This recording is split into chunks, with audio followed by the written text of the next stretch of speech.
सभी कहानियाँ ऑनलाइन सुनने के लिए प्लीज़ मेरा चैनल सब्सक्राइब कीजिए। शुक्रवार की कहानी। एक आटपाट नगर था। वहाँ एक गरीब ब्राह्मण रहता था। वह दरिद्र से बहुत पीड़ित था। उसकी पत्नी एक दिन पड़ोसिन के यहाँ जाकर अपनी गरीबी का हाल सुनाने लगी। पड़ोसिन ने उसको शुक्रवार का व्रत करने को कहा। शुक्रवार का व्रत श्रावण महीने से करके सारे दिन उपवास रखना।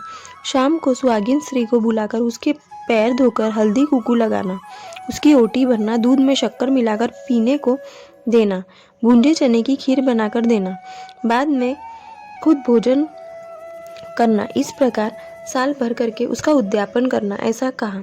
वह घर आई और भगवान की प्रार्थना करके शुक्रवार का व्रत करने लगी। उसी गांव में उसका भाई रहता था। उसने एक दिन सहस्त्र भोजन किया, पूरे गांव को निमंत्रण दिया, किंतु बहन को कुछ नहीं कहा क्योंकि वह गरीब थी।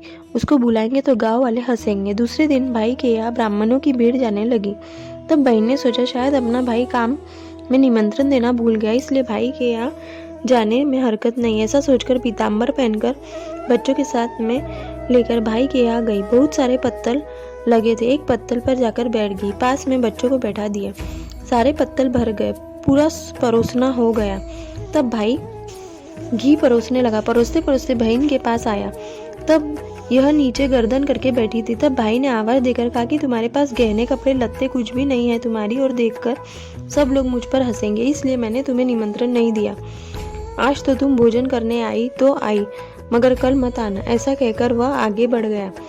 बहन ने चुपचाप भोजन किया और छोटा मुंह करके बच्चों को साथ लेकर आ गई। दूसरे दिन बच्चों ने कहा मामा जी के यहाँ भोजन करने चलो ना। बहन ने सोचा कितना भी कहो तो भी अपना भाई है, बोला इसलिए क्या हुआ, अपना वहां जाने से कितना लाभ हुआ। ऐसा सोचकर वह फिर भाई के यहाँ गई। भाई फिर घी परोसते परोसते इसके पत्तल के पास आया। यह गर्दन नीचे करके बैठी थी। भाई ने जोर से कहा भिखारी आखिर भिखारी है, ना कहने पर भी आई। कल यदि आई तो हाथ पकड़कर बाहर निकाल दूंगा। वह चुपचाप सुनकर भोजन करने चली गई। तीसरे दिन वह फिर जिमने गई। तब भाई ने इसको देखकर हाथ पकड़कर बाहर निकाल दिया। बहुत दुखी होकर उसने भगवान से प्रार्थना की। उस दिन भूखे रहना पड़ा। देवी को दया आई। तब दिन पर दिन सुख के दिन दिखाने लगी। ऐसे करते करते साल हो गया।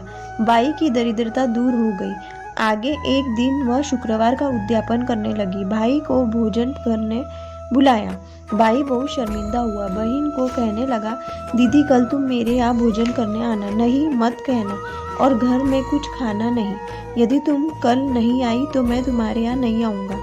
बहन ने कहा और भाई के मन का कारण जाना। दूसरे दिन वह जल्दी उठी, बाल बनाए, गहने पहने और कीमती साड़ी पहनकर भाई के यहाँ भोजन करने गई। भाई राह देख रहा था। बहन के आते ही उसके हाथ पकड़कर पीढ़े पर बैठाया, पाँव धोने को गर्म पानी दिया, पाँव पोंछने को गमछा दिया। इतने में पत्तल परोसे दिए थे। बहन की पत्तल अपने पास में लगाई। भाई भोजन करने बैठ गया। बहन ने दुशाला उतारकर बैठे हुए पीढ़े पर रखा।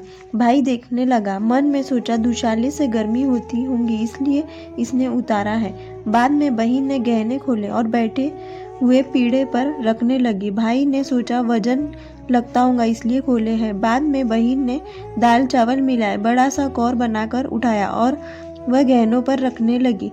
तब भाई ने कहा दीदी यह तुम क्या कर रही हो। दीदी ने कहा मैं जो कर रही हूँ वह ठीक है, क्योंकि तुमने जिसको भोजन पर बुलाया है मैं उसको भोजन करा रही हूँ। भाई कुछ समझ नहीं सका। उसने दीदी से कहा दीदी अब तो भोजन करो। उसने कहा बाबा यह मेरा भोजन नहीं है, यह लक्ष्मी का भोजन है। मेरा भोजन तो उसी दिन हो गया जिस दिन सहस्त्र भोजन था। यह सुनकर भाई बहुत शर्मिंदा हुआ और उठकर बहन के पैर पकड़कर अपनी गलती को ही माफ़ी मांगने लगा। बहन ने क्षमा किया। फिर दोनों ने मन का मैल निकालकर साथ में भोजन किया। दोनों ने देवी का आभार माना। भाई बहन के यहाँ जिमने गया। देवी ने जैसे उसको समर्थ करके आनंदित किया, वैसे तुमको हमको भी करे। खोटी की खरी अधूरी की पूरी करे। Please subscribe to my channel.